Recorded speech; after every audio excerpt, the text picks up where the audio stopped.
Luar biasa. Gak berasa ya tadi saya lihat, udah cantik. Sebentar lagi saudaraku, nanti minggu keempat kita akan merayakan ibadah spesial Imlek. Nah nanti minggu keempat para pelayan Tuhan boleh pakai Cheongsam. Jemaat juga kalau saudara mau pakai boleh. Pakai biar kita merayakan sama-sama ya. Buat saudara yang merayakannya di tanggal 17 besok ya kalau nggak salah ya. Tapi gereja kita akan merayakan sama-sama di tanggal 22. Dan by the way besok di tanggal 14 juga spesial. Valentine. Minggu depan ya. Nah, kita akan merayakan Valentine juga. Hari ini saudaraku saya akan masuk pada bagian yang kedua dari seri firman Financial Wonder. Di bagian yang kedua ini saya akan berbicara tentang satu judul firman, hatinya. Bukan sekedar hartanya. Basically I'm gonna talk about tithing. Saya akan berbicara tentang persepuluhan saudara. Salah satu pilar dari financial wonder. Saya berdoa saudaraku, biarlah melalui firman Tuhan ini semua kesalahpahaman, semua gagal paham yang membuat kita nggak nangkep esensi dasar dari persepuluhan itu dihapuskan. Karena kalau nggak hati-hati, akhirnya saudara, apa? Orang ngasih persepuluhan tapi dengan terpaksa tuh Bu. Atau even if saudara memberikan persepuluhan yang ada akhirnya hanya sekedar sebuah keharusan. Ada sebagian orang bahkan berpikir persepuluhan jadi beban. If not bahkan sebagian berpikir, aduh pastor paling itu juga rekayasanya gereja. Betul ya? Those things happen saudaraku. Rekayasa dari pendeta, Pak. Itu sebabnya hari ini saya ingin mengajak saudara untuk melihat. Sebenarnya pernah kepikiran enggak saudaraku? Hati Tuhan di balik persepuluhan itu seperti apa gitu. Karena yang paling penting justru itu. Hari ini doa saya, semua kesalahpahaman disingkirkan ya. Semua gagal paham disingkirkan, kita bisa nangkep apa yang jadi hatinya Tuhan. Saya akan landasi dengan satu ayat yang sudah sangat terkenal, biasa dipakai ketika berbicara tentang persepuluhan. Kita buka ya Maleakhi 3 ayatnya yang ke-10. Bawalah seluruh persembahan persepuluhan itu ke dalam rumah perbendaharaan. Supaya ada persediaan makanan di rumahku dan ujilah aku firman Tuhan semesta alam. Apakah aku tidak membukakan bagimu tingkap-tingkap langit dan mencurahkan berkat kepadamu sampai berkelimpahan. Kalau saudara membaca Maleakhi 3 ayat 10 ini sejatinya ayat ini berbicara tentang janji berkat Tuhan. Sepakat ya? Tapi hanya gara-gara Pak di bagian depan ada tulisan persepuluhan, tiba-tiba semua orang jadi sensi gitu. Biasanya kalau sudah berbicara tentang berkat semuanya akan bilang amin. Tapi karena ada kata persepuluhan di depan ini, ayat ini jadi ayat yang sering kali dihindari gitu. Hari ini boleh enggak sih? Di tengah hiruk pikuk seputar persepuluhan, saya ajak yuk ngelihat latar belakangnya kenapa si Maleakhi ini ditulis gitu. Supaya saudara enggak lagi salah paham. Kita lihat dulu dan belajar tentang kitab Maleakhinya Pak. Kitab Maleakhi ini saudaraku adalah kitab terakhir dari perjanjian lama. Boleh enggak saya sebut si bontot dari perjanjian lama? Dari kitab Maleaki ini, saudara, sebenarnya Maleaki itu sedang mengadres, Maleaki itu sedang menyoroti dan menegur, Pak. Keadaan kerohanian bangsa Israel yang di zaman itu sedang mengalami kemerosotan. Itu Maleaki. Ini teguran keras kepada bangsa Israel yang kerohaniannya sedang sakit. Itu sebabnya kalau saudara memperhatikan dari Maleaki ke Matius, itu butuh jangka panjang yaitu 400 tahun. Yang sangat terkenal dengan sebutan masa kegelapan. Why? Karena sejak dari Maleaki ini diperdengarkan, saudaraku, bangsa Israel tidak mengindahkan peringatan Tuhan. Di titik itulah bangsa Israel mengalami degradasi, penurunan kerohanian yang sangat parah sampai 400 tahun itu tidak terdengar suara Tuhan. Lalu tiba-tiba saudara membaca kembali dan muncullah sudah di Matius. Maleaki 3 ayatnya yang ke-10 yang baru saja kita baca ini, jangan disalahpahami ya saudaraku, itu bukan inti dasar dari Maleaki. Pasal 3 ayat yang ke-10 itu kayak Maleaki tuh nyenggol gitu loh, gimana sih? Tuhan tuh nyenggol bangsa Israel untuk mereka bisa melihat keadaan yang sudah menurun dan merosot kerohaniannya. Tapi kalau saudara tarik mundur di pasalnya yang pertama, coba saudara boleh buka ya, kita lihat ya. Supaya nanti saudara nggak salah paham gitu. Di pasalnya yang pertama, di sana itu Tuhan itu justru kasih judul di perikop pertamanya itu Tuhan mengasihi Israel. Tuhan tuh ngomong sama seperti bapak dengan anaknya gitu. Sama seperti Tuhan dengan hambanya. Tapi kalau bapak sama anak, emangnya anak tuh gak seharusnya ya memberikan rasa hormat sama orang tua gitu. Tuhan tuh ngomong saudara. Tapi kamu menghina aku kata Tuhan. Bangsa Israel ngomong dengan cara apa kami menghina engkau Tuhan? Tuhan ngomong, no tuh kamu ngasih aku persembahan roti tapi rotimu roti cemar. Saudara lihat itu Tuhan sedang mengadres bagaimana bangsa Israel itu sudah bertindak begitu rupa yang menjadi sebuah penghinaan buat Tuhan. Kamu ngasih aku persembahan dalam bentuk binatang tapi binatangnya buta. Saudara lihat tuh terus turun ke bawah. Kamu ngasih aku binatang tapi binatangnya timpang, binatangnya cacat. Saudara bisa ngelihat. Nanti kalau saudara turun, saudara buka pasalnya yang kedua, maka di situ ada tulisan perikopnya judulnya sangat jelas, murka Tuhan terhadap para imam. Di pasal 2, Tuhan gantian menegur para imam yang hatinya sudah condong menjauh dari Tuhan, saudaraku. Mereka tidak lagi melakukan ibadah dengan cara yang benar.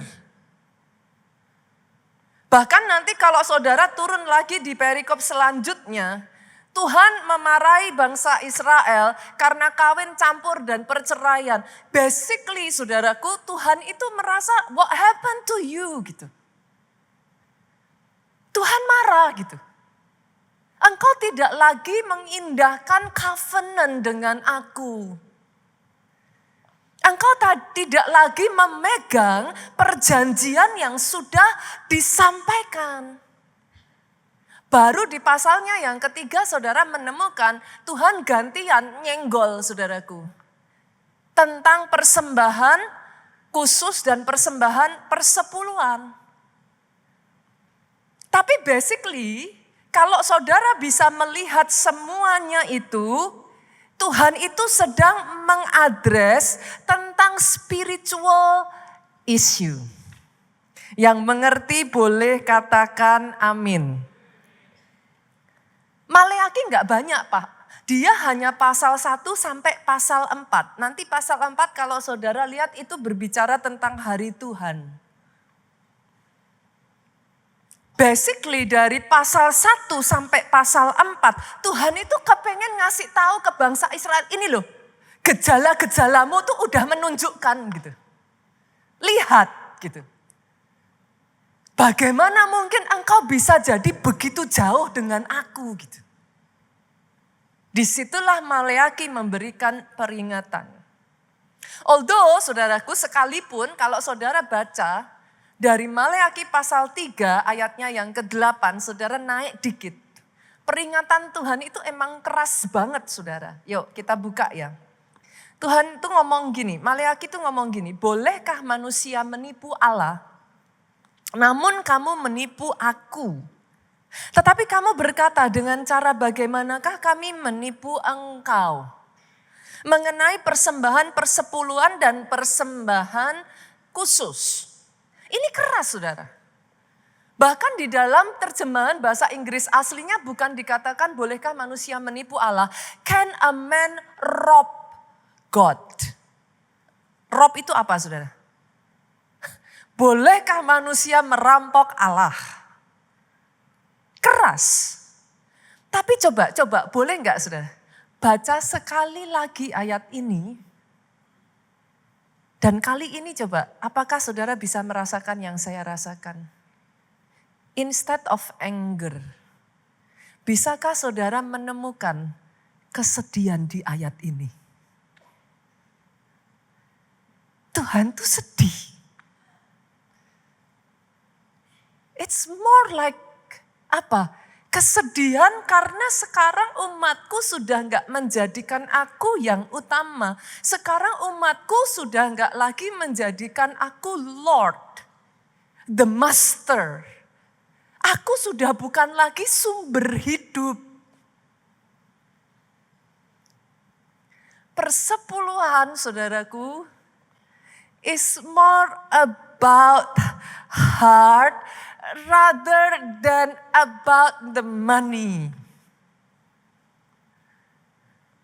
Kalau saudara bisa memahami, maka saudara bisa melihat, it's not talking only about the money gitu.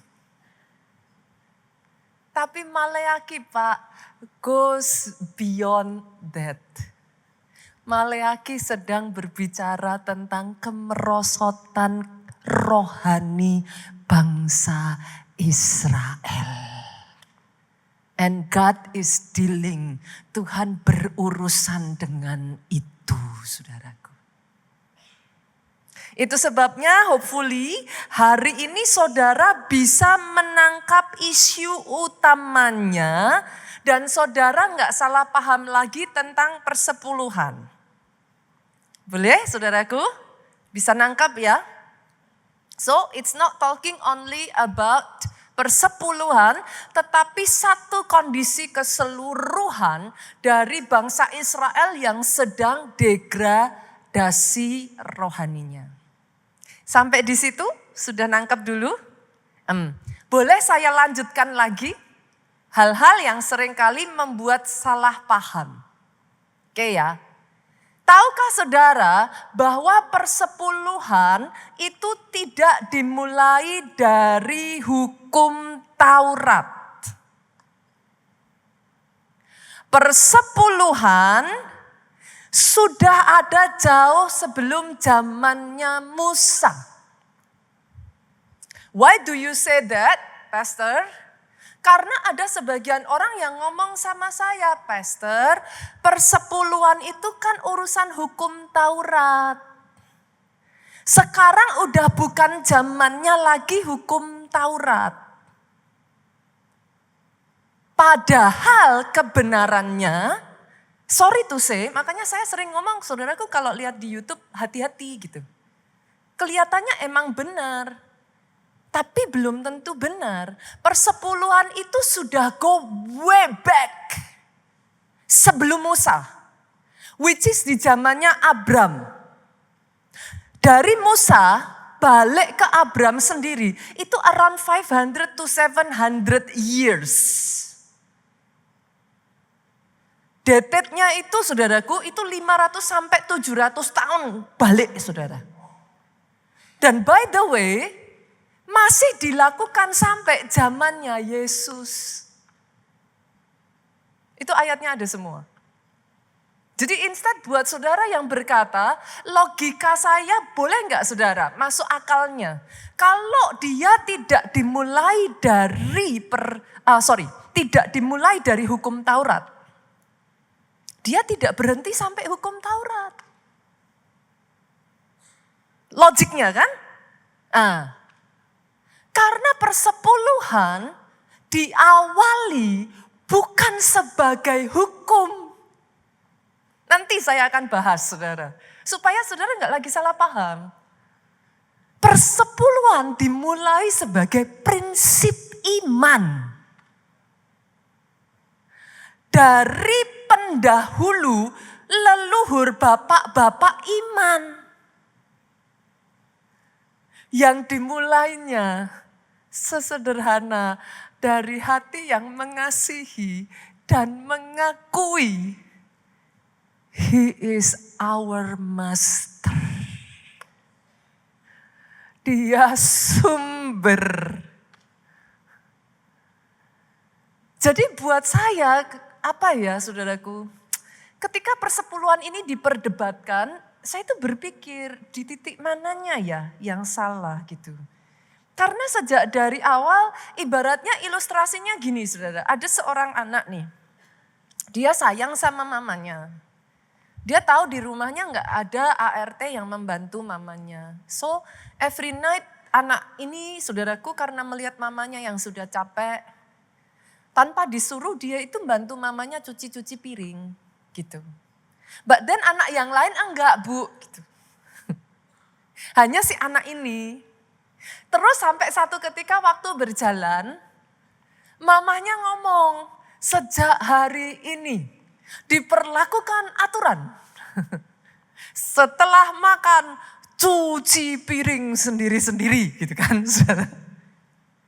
Pertanyaan saya, apakah karena aturan itu diberlakukan lantas kemudian anak itu jadi berhenti cuci piring? Apakah aturan itu diberlakukan dan jadi kemudian anak itu cuci piring gara-gara ada aturan? Make sense enggak logikanya? Sejak dari awal, persepuluhan itu tidak dimulai dari hukum Taurat. Thus, itu sebabnya tidak pernah berhenti sampai ke hukum Taurat. Dia sudah ada go way beyond, back there, di zamannya Abram. Dia masih dilakukan way, terus sampai ke depan di zamannya Yesus. Karena dia adalah prinsip iman. Garis bawah itu dulu ya. Boleh ya? Saya bawa lagi boleh enggak Bapak Ibu? Seperti yang saya katakan, persepuluhan itu sudah dilakukan pertama kali awal mulanya di zamannya Abram. Bukan Abraham loh ya. Abraham belum jadi Abraham. Itu masih di zamannya Abram. Ayatnya di mana Pastor? Yuk. Saya tarik ya saudara, biar saudara nanti ada buktinya dan enggak lagi bingung gitu. Kejadian pasalnya yang ke-14, kita lihat ayatnya yang ke-18 sampai 20. Melkisedek, Raja Salem, membawa roti dan anggur. Ia seorang imam Allah yang maha tinggi. Lalu ia memberkati Abram. Katanya, diberkatilah kiranya Abram oleh Allah yang maha tinggi, pencipta langit dan bumi. 20, dan terpujilah Allah yang maha tinggi, yang telah menyerahkan musuhmu ke tanganmu. Lalu Abram memberikan kepadanya 1/10 dari semuanya. Sudah saya buktikan ya saudaraku.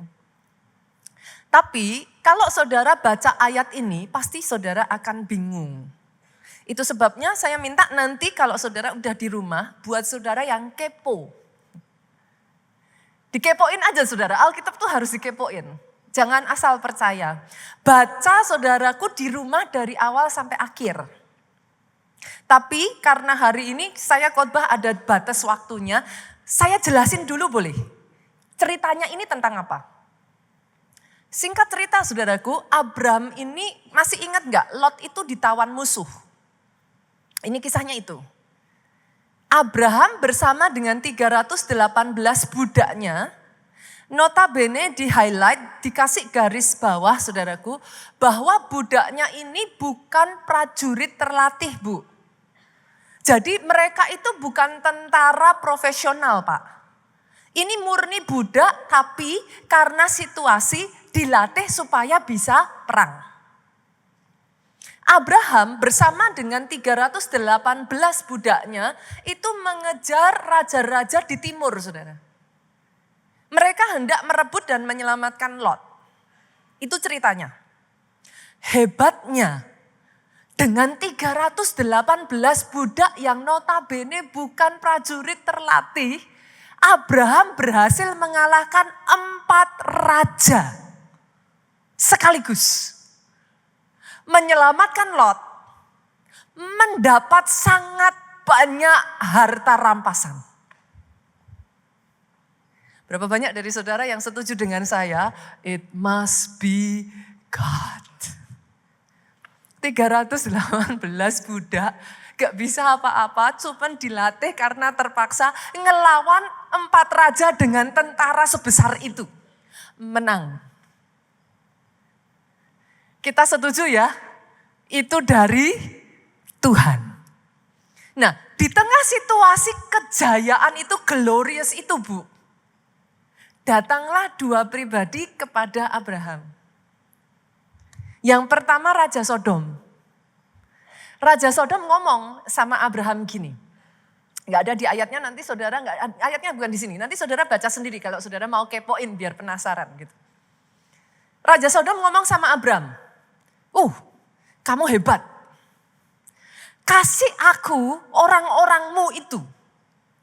Notabene Raja Sodom ini diselamatkan sama si Abram saudaraku. Kasih aku orang-orangmu, aku akan mengganti dengan sangat banyak harta.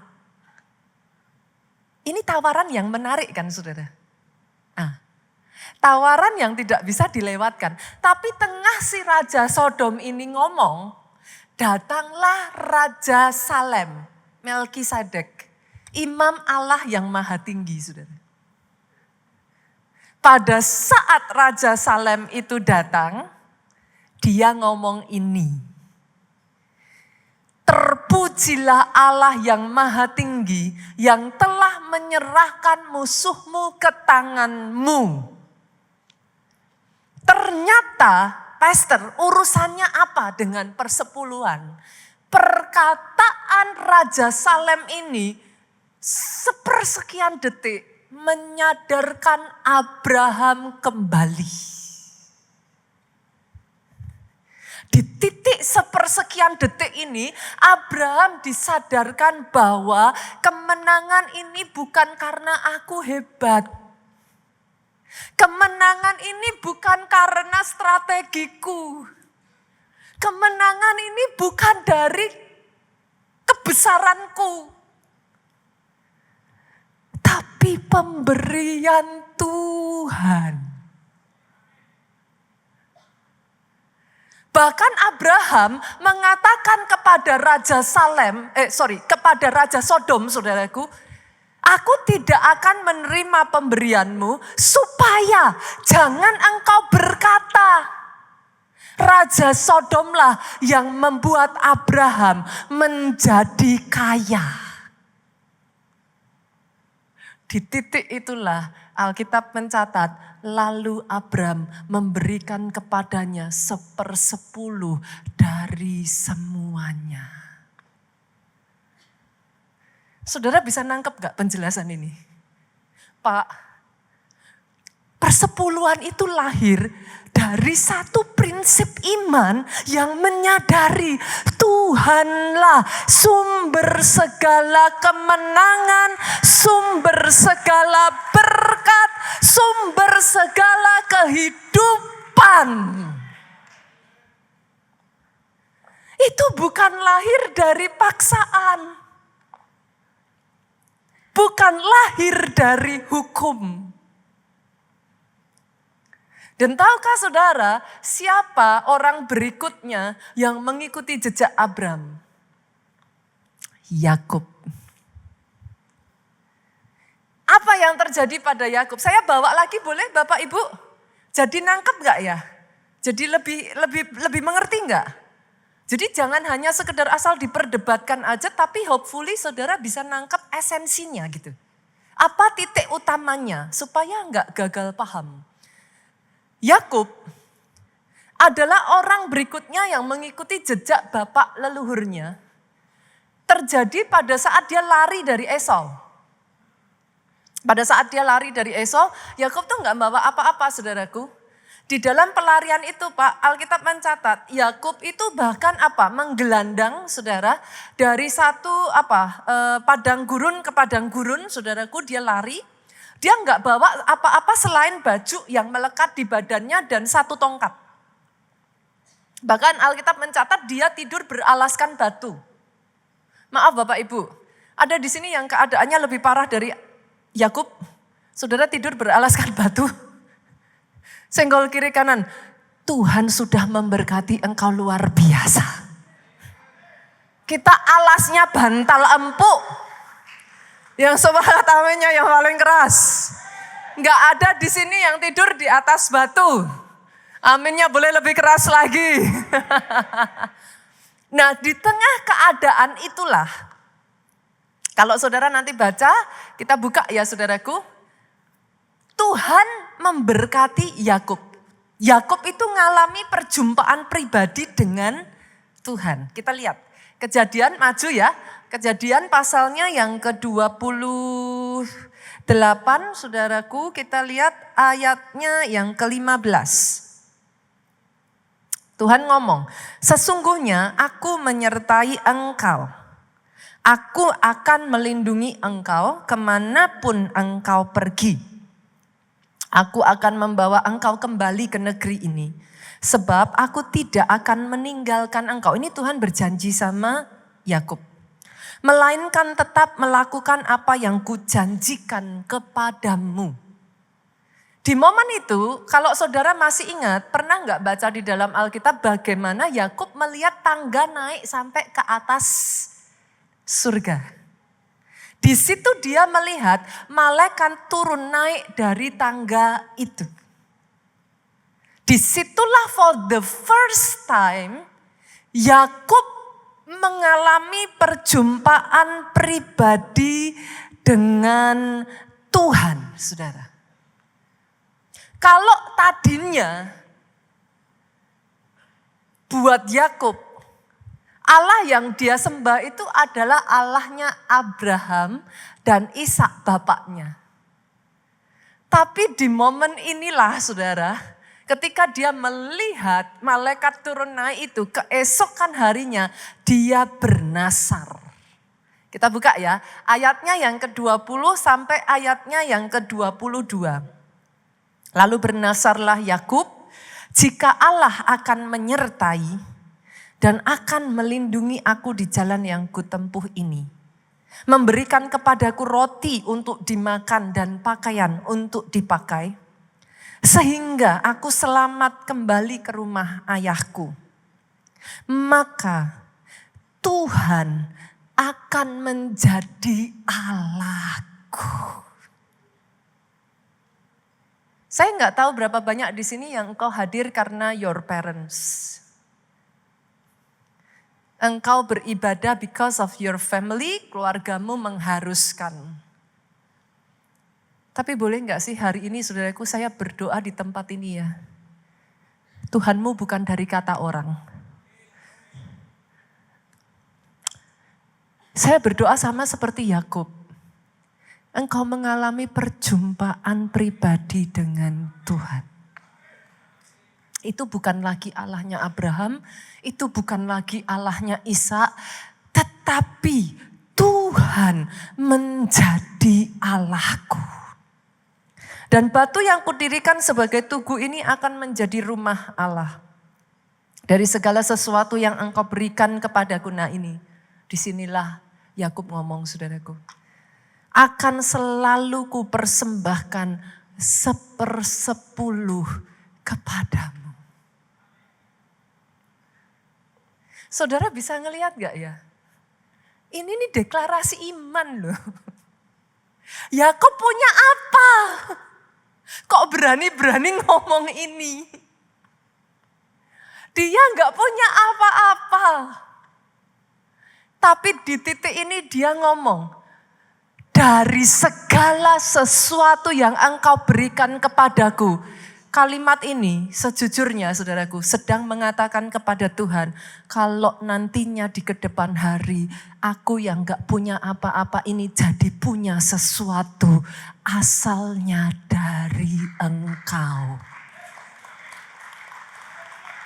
So hopefully saudara bisa melihat it is more, ini berbicara lebih tentang prinsip iman. Hai, sekarang saudara bisa ngerti kenapa saya sedih kalau ini diperdebatkan. Karena ini lahirnya bukan dari hukum.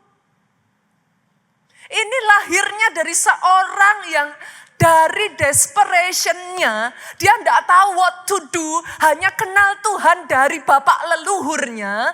Tapi sekarang dia menghadapi satu titik di mana dia nggak punya siapa-siapa. Di situ mulutnya berkata,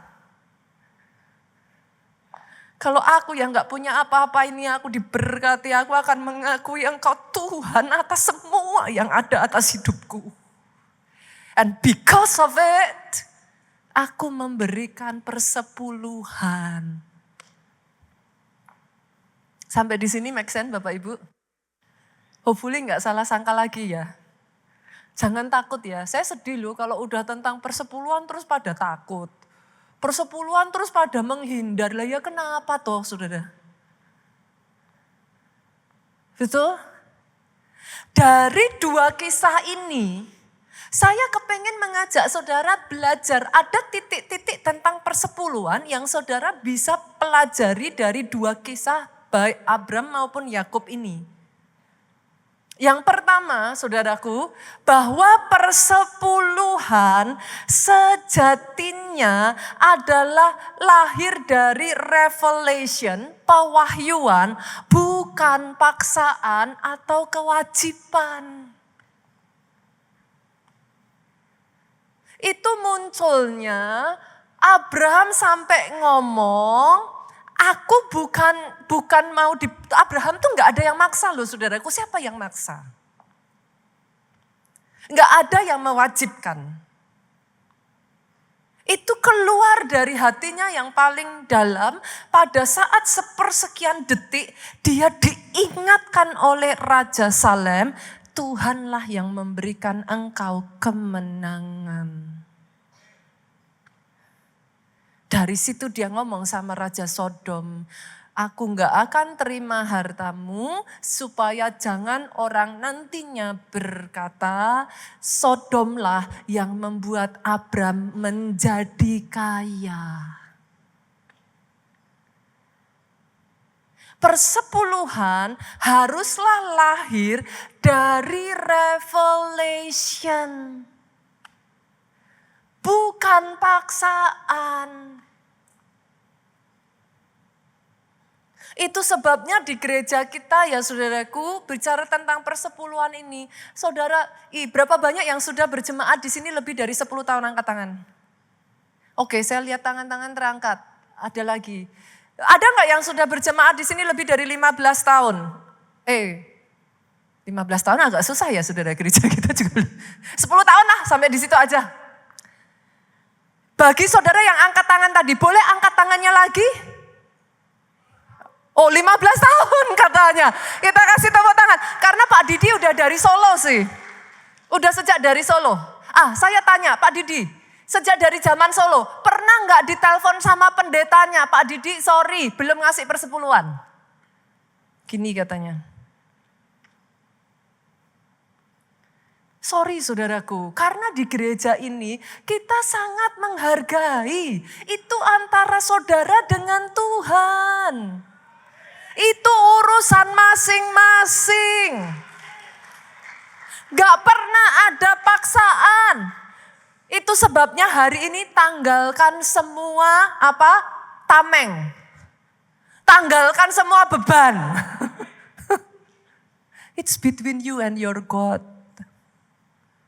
Karena persepuluhan seharusnya lahir dari hati yang menyadari dia sumber dari semua berkat dalam hidupku. Boleh ya, garis bawahi ini ya. Sejak dari hari ini keluarga Allah kalau mau diajak debat urusan persepuluhan, bilangnya apa? Gak usah debat. Karena buat saya persepuluhan adalah revelation. Bukan beban, bukan paksaan, bukan tuntutan. Tapi saya sadar aja, saya gak akan jadi kayak gini hari ini kalau bukan karena Tuhan. Itu sebabnya hatinya yang seperti itu, Bu. Yang nyentuh hatinya Tuhan. Make sense? Boleh? Boleh ya. Yang kedua, yang kita belajar dari Abraham dan Yakub itu adalah persepuluhan merupakan sebuah deklarasi iman. Abraham ngomong, dia tolak tuh, Raja Sodom ngomong, engkau berkata akulah yang membuat Abraham kaya. Demikian Yakub dia ngomong, segala sesuatu yang engkau berikan, dia memberikan persepuluhan. Artinya dia menyadari, saudaraku, kesadaran muncul bahwa aku punya itu bukan karena aku hebat. Yes, kita berusaha, yes kita kerja, tapi kalau bukan berkat Tuhan gak mungkin kita ada hari ini. Saya kasih ilustrasi simple ya. Berapa banyak di sini yang sudah punya anak? Coba lambaikan tangannya. Oke. Orang tua yang sudah punya anak tentunya setuju dengan saya. Adalah sukacita buat seorang orang tua itu untuk ngasih sesuatu buat anak. Saudara ngasih itu gak usah disuruh. Kadang anak gak minta aja saudara ngasih. Setuju ya? Saudara yang sudah punya anak tahu apa yang saya katakan ini. Bahkan kadang anak dikasih apa? Itu aja ya saudara kita tetap ngasih kok. Tapi pernah gak nih ibu-ibu khususnya ya yang geng tisu? Pernah gak mewek gara-gara anaknya dibeliin makanan atau es krim, gak langsung lari pergi dimakan sendiri, tapi balik ke ibu-ibu, ke saudara terus ngomong, Ma mau makan es krimnya gak? Coba mama rasain. Thank you ya Ma. Wah itu geng tisunya langsung keluar saudara. Itu bukan masalah apa sih kayak gimana saudara, itu bukan keharusan untuk anak itu balik. Tapi ketika anak itu ngelakuin itu sebagai seorang ibu yang kita ngasih, orang seluruh es krimnya aja kita kasih kok. Kita gak perlu ngambil es krimnya dia, kita mau ngambil beli sendiri juga bisa. Tapi ketika itu anak ngasih barang cuman secumit aja, itu meleleh di hati. Itu seolah-olah seperti kayak deklarasi dan understanding. Dia mengakui ini dari mami. Aku dapat karena mami kasih. Bisa ditangkap Bapak Ibu? Saya berdoa ya saudara. Boleh gak sih mulai hari ini ya. Saudara gak ada lagi di dalam nama Yesus saya berdoa ya. Saya tahu bahwa ada luka-luka, saya tahu, saya tidak menutup mata saudaraku. Yes, ada yang memanfaatkan, ada yang punya niatan gak baik. Saya tidak menutup mata terhadap itu. Tapi hari ini saya berdoa loh, firman Tuhan ini menghapus semua kecurigaan, menghapus semua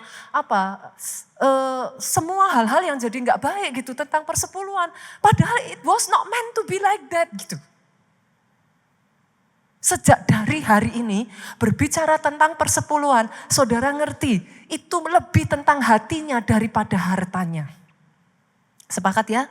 Pelajaran yang ketiga Bapak Ibu, tentang persepuluhan kita belajar dari Abraham dan Yakub.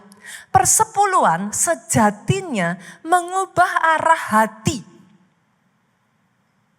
Dari aku menjadi Tuhan. Pada saat Abraham memberikan persepuluhan, dia itu sadar sepersekian detik dia lupa, dia berbangga. Kalau aku sampai kayak gini nih ya, gak heran orang aku kerja keras kok. Aku ngelatih loh, itu sampai segitu loh, budak aja bisa menang loh, ngelawan prajurit. Itu siapa? Tapi persepuluhan itu meluruskan lagi, kita tuh ngomong, semuanya dari Tuhan. Itu prinsip yang bisa dipelajari dan membuat Tuhan senang. Kenapa saudaraku? Karena hatinya Abraham dibuat jadi rendah hati, Pak. Dijaga, tetap bergantungnya sama Tuhan. Bukan kalau sudah diberkati babai Tuhan. Bukan kalau sudah merasa mampu babai Tuhan. Di kota Solo pernah ada satu kesaksian. Seorang pengusaha restoran Jepang, saudara, diberkati Tuhan luar biasa. Awalnya permulaannya very humble.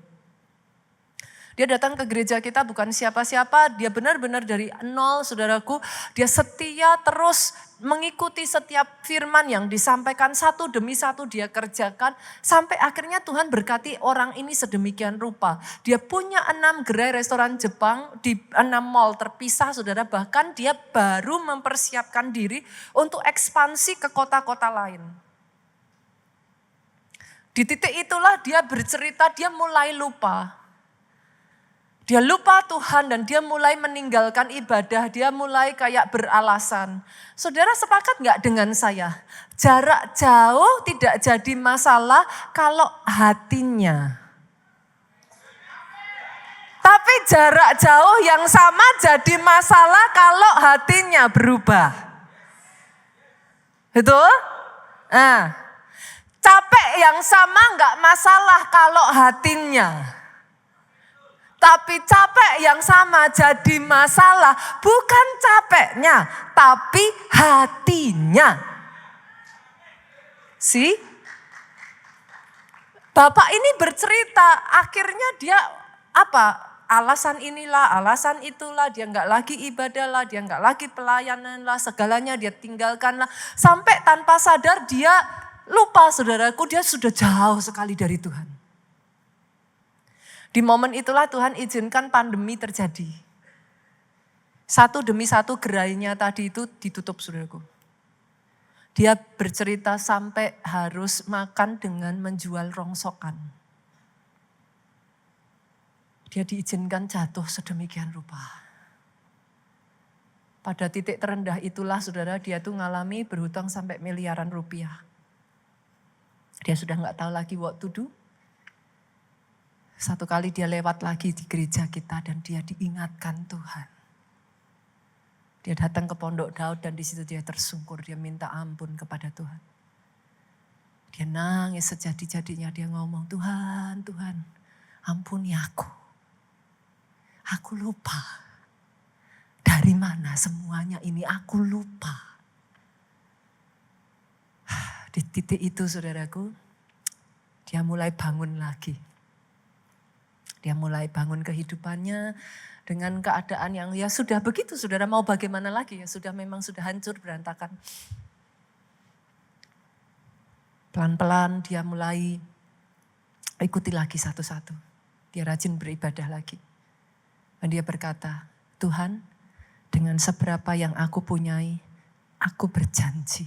Sama seperti Yakub ini saudara, dia berkata, kalau engkau memberkati aku, dari semua yang aku dapat, aku memberikan 1/10 buat engkau. Apakah menurut saudara Yakub langsung tiba-tiba jadi kaya? Enggak. Dia ngalami prosesnya kok.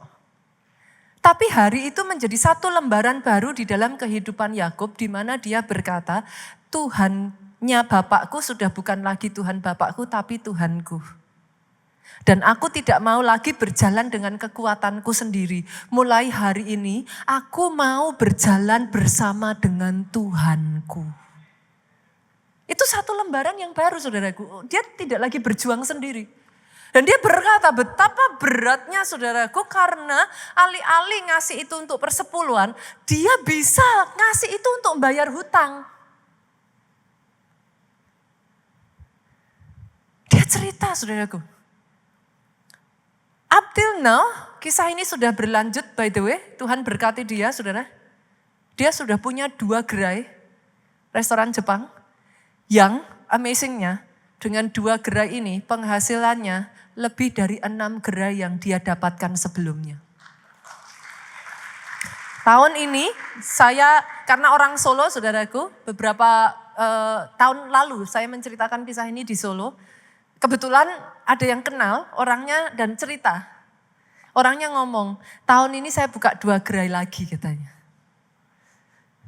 Dan dia bercerita saudaraku, pas di akhir tahun lalu ya saudara, dia bercerita hutangnya sudah hampir lunas. Semua berproses, nggak ada yang instan saudaraku. Tapi ketika engkau meluruskan hatimu, fokusmu, dia yang utama, dia sumbernya, maka dia akan meluruskan jalan hidupmu. Harusnya seperti itu saudara. Jadi jangan ngasih persepuluhan hanya ikut-ikutan ya. Harus tahu ya, esensinya harus nangkep dulu ya. Sehingga saudara nggak kepaksa. Saudara juga jangan ngasih persepuluhan karena takut. Katanya kalau nggak ngasih perpuluhan nanti nggak diberkati Tuhan. Jangan. It's a deal between you and your God. Nah, karena kita udah sampai sini boleh saya lanjutkan lagi sekarang teknisnya. Buat saudara yang baru pertama kali hadir, adakah boleh saya lihat tangan-tangan terangkat? Congratulations yang baru pertama kali hadir. Congratulations saudaraku, saudara hadir pas khotbahnya ini. Tapi ikuti nanti bulan-bulan selanjutnya gereja kita tuh ganti topik terus. Pas aja saudara datang pas khotbahnya tentang persepuluhan. Congratulations aja kalau buat saya saudara. Tapi buat saudara yang belum pernah memberikan persepuluhan atau saudara memberikan persepuluhan tapi saudara bingung nih gitu. Persepuluhan tuh gimana konsepnya? Oke ya, saya tuntun ya saudaraku, ada 4. Yang pertama, persepuluhan menjadi yang sulung. Artinya dipersembahkan sebagai prioritas bukan sisa-sisa dari pengeluaran. What do you mean pastor? Artinya gini saudara, setiap saudara terima berkat, langsung saudara ambil 1/10 untuk persepuluhan. Buat saudara yang adalah profesional ataupun karyawan ini lebih mudah. Karena clear kan, maksudnya oke, terima berkat sekian ya saudara ambil 1/10 udah gampang langsung dikasih. Tapi buat saudara yang adalah bisnismen, apalagi sebagian dulu pernah tanya sama saya, pastor, saya tuh tiap hari pendapatannya tuh harian. Bahkan tiap hari bisa beda-beda. Nah untuk yang seperti itu, saudara cari caranya saudara, intinya gini saudaraku. Kenapa persepuluhan itu menjadi yang pertama? Karena nomor 1, itu jadi prioritas. Tuhan lebih dulu. Konsep utamanya tuh itu Pak. Dia prioritas. Karena dia prioritas, next berikutnya, dia jadi menentukan arah hati. Maksudnya gimana pastor? Maksudnya gini saudara.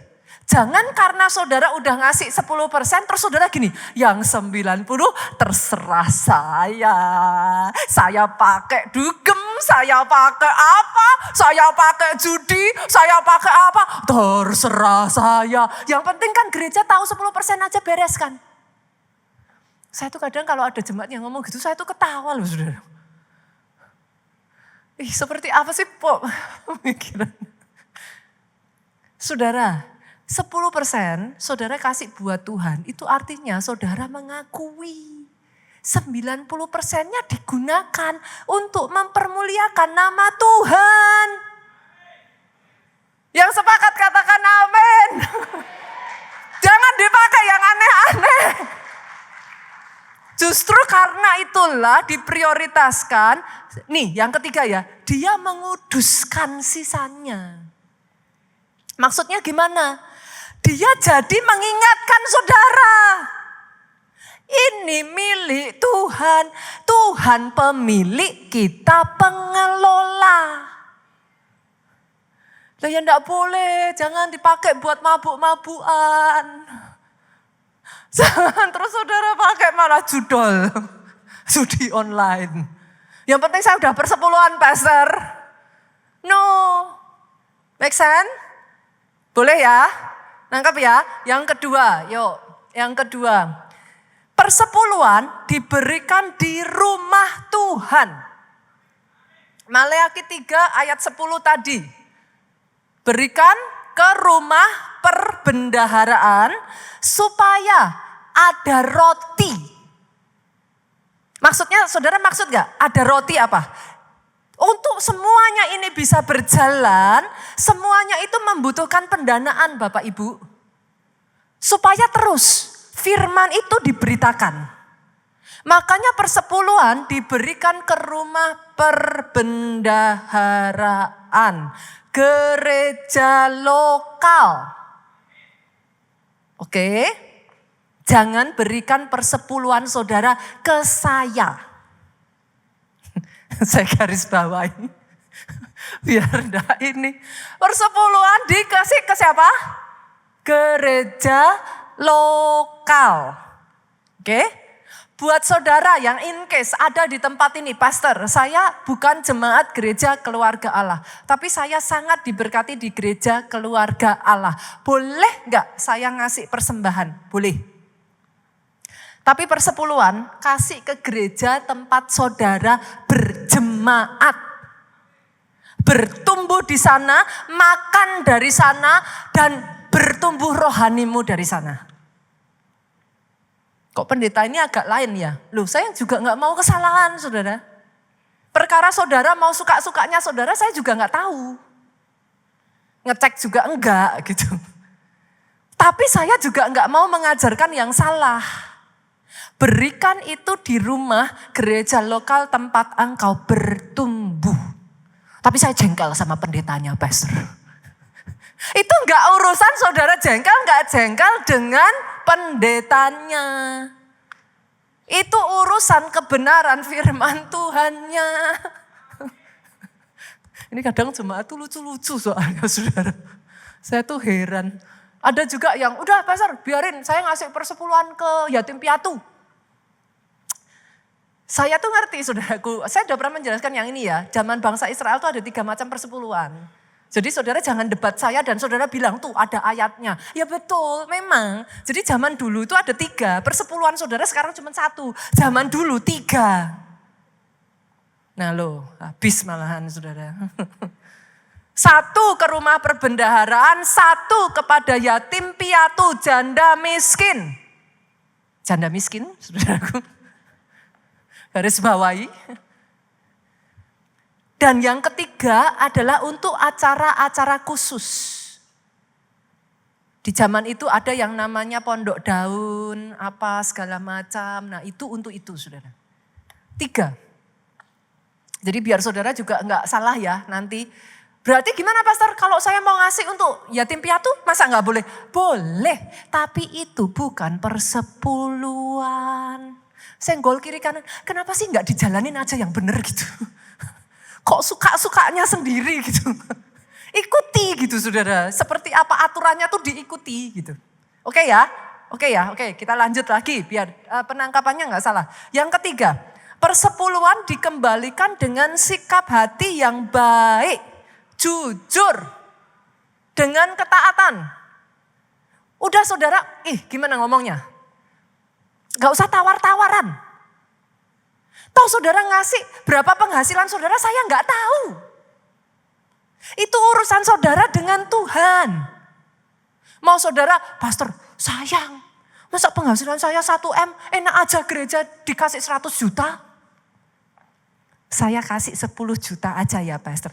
Itu urusan saudara dengan Tuhan. Yang mengerti katakan amin. Boleh gak sih? Yang penting hatinya ini bersih gitu loh saudaraku.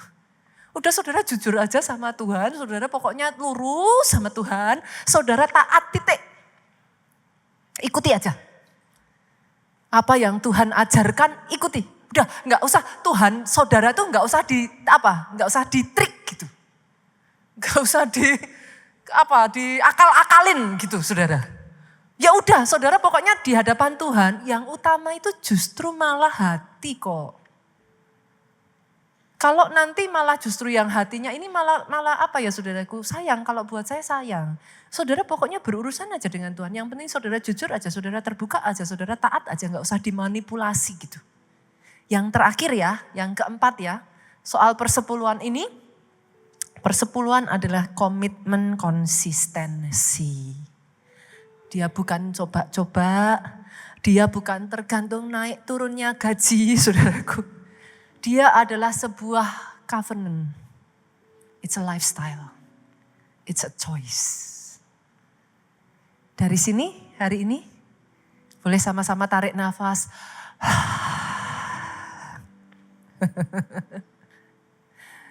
Saya bersyukur saudaraku. Gak ada lagi kecurigaan ya, gak ada lagi. Semuanya bisa memahami, biar diluruskan. Nanti kalau saudara bingung mau jelasin daripada salah, saudara kasih aja YouTube-nya gitu aja sudah beres. Saya mau diserang juga gak apa-apa, ya sudah. Mau diperkarakan apanya ya sudah. Yang penting bagian saya sebagai seorang hamba Tuhan mengajarkan kebenarannya. Yang melakukan saudara tidak ada paksaan. Sepakat? Bangkit dulu yuk.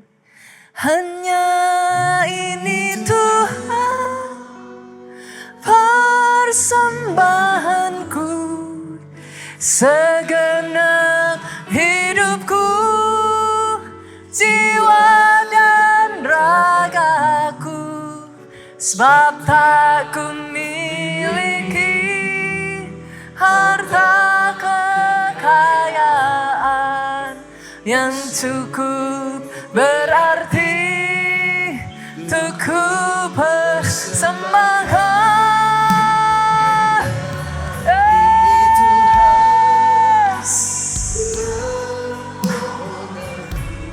Terimalah Tuhan persembahanku, pakailah hidupku sebagai alatmu seumur. Sungguh ini yang menjadi kerinduan hati kami Tuhan. Betapa hatiku, biar hati yang seperti ini yang dijaga Tuhan. Ucapan syukur, knowing that you have been so good to us. Knowing that without you, tanpa engkau kami gak bisa apa-apa. Sekali lagi yuk, Bapak Ibu sama-sama yuk katakan yuk. Betapa hatiku.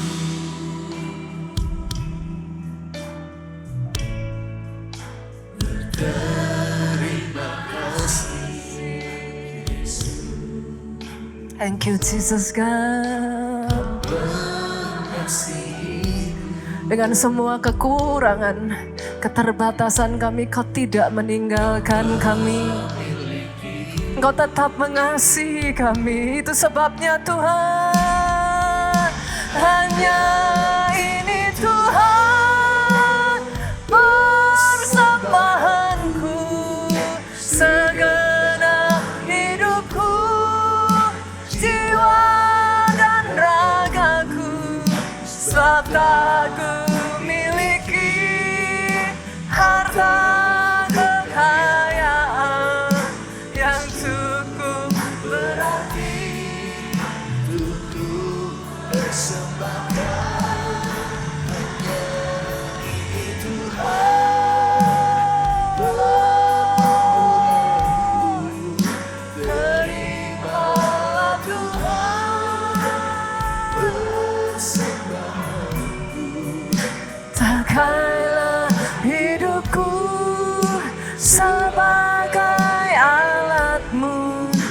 seumur hidupku. Yesus Tuhan, pakailah hidupku sebagai alatmu seumur hidupku.